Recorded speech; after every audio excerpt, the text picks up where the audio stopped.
गंगा जन्म की कथा भाग 1। ऋषि विश्वामित्र ने इस प्रकार कथा सुनाना प्रारंभ किया।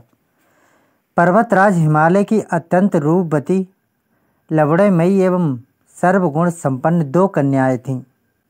सुमेरु पर्वत की पुत्री नैना इन कन्याओं की माता थी। हिमालय की बड़ी पुत्री का नाम गंगा तथा छोटी पुत्री का नाम उमा था।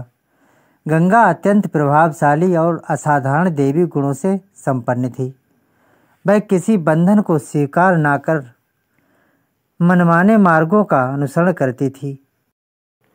उसकी इस असाधारण प्रतिभा से प्रभावित होकर देवता लोग विश्व के कल्याण की दृष्टि से उसे हिमालय से मांग कर ले गए।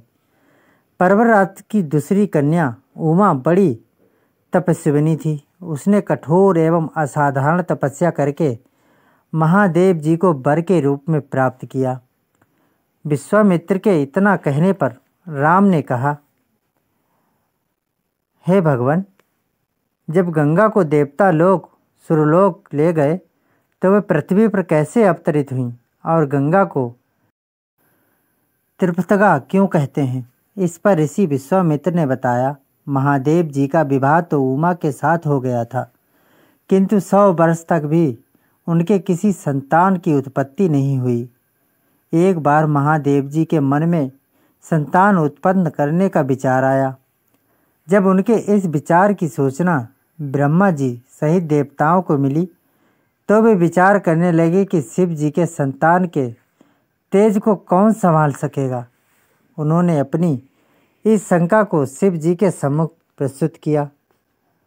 उनके कहने पर अग्नि ने ये भार ग्रहण किया और परिणाम स्वरूप अग्नि के समान महान तेजस्वी स्वामी कार्तिकेय का जन्म हुआ। देवताओं के इस षड्यंत्र से उमा के संतान होने में बाधा पड़ी तो उन्होंने क्रुद्ध होकर देवताओं को श्राप दे दिया कि भविष्य में वे कभी पिता नहीं बन सकेंगे।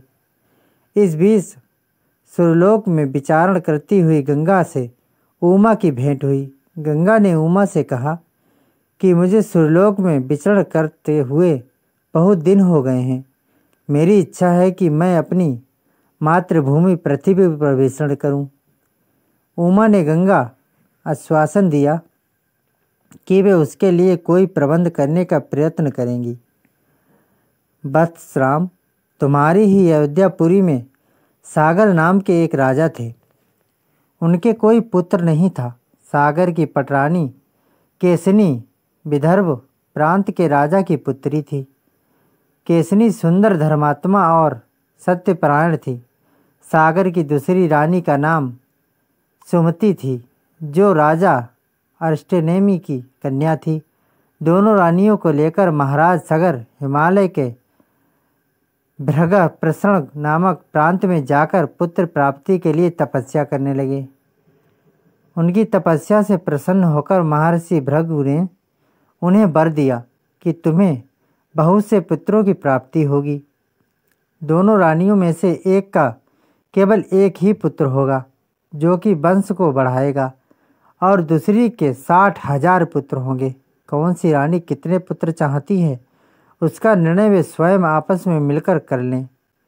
केसनी ने वंश को बढ़ाने वाले एक पुत्र की कामना की और गरुड़ की बहन सुमति ने 60,000 बलवान पुत्रों की।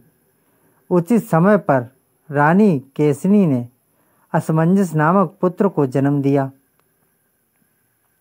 रानी सुमति के गर्भ से एक तूबा निकल, जिसे फोड़ने पर छोटे छोटे 60,000 पुत्र निकले। उन सबका पालन पोषण घी के घड़ों में रखकर किया गया। काल चक्र बीतता गया और सभी राजकुमार युवा हो गए। सागर का ज्येष्ठ पुत्र असमंजस बड़ा दुराचारी था और उसे नगर के बालकों को सरयू नदी में फेंककर उन्हें डूबते हुए देखने में बड़ा आनंद आता था। इस दुराचारी पुत्र से दुखी होकर सागर ने उसे अपने राज्य से निर्वासित कर दिया। असमंजस के अंशुमान नाम का एक पुत्र था। अंशुमान अत्यंत सदाचारी और पराक्रमी था। एक दिन राजा सागर के मन में अश्वमेध यज्ञ करने का विचार आया। शीघ्र ही उन्होंने अपने इस विचार को कार्य रूप में परिणत कर दिया।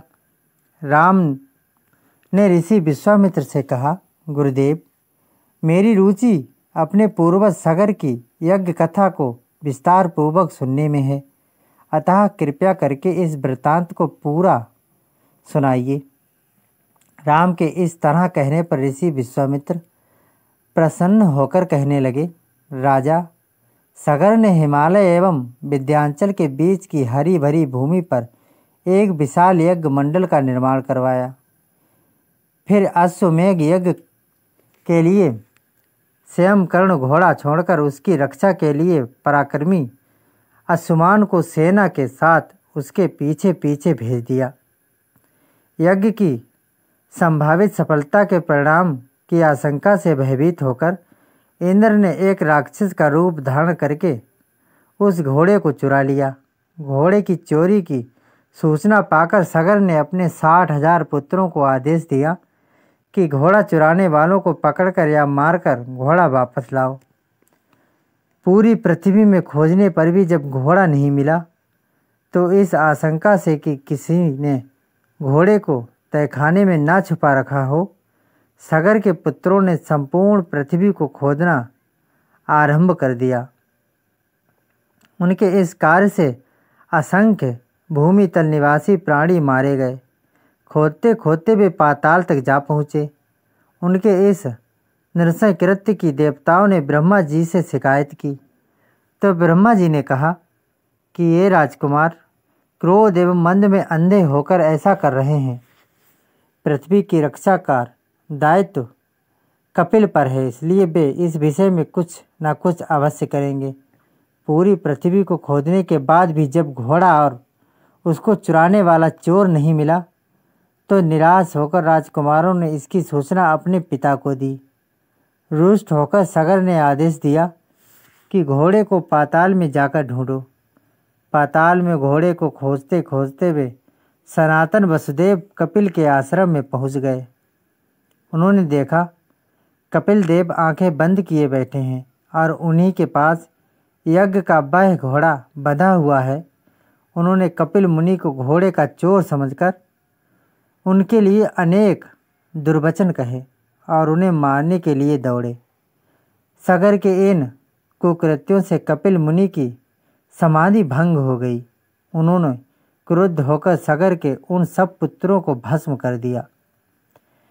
आगे की कथा सुनने के लिए हमारे चैनल को लाइक, शेयर, सब्सक्राइब जरूर करें। धन्यवाद।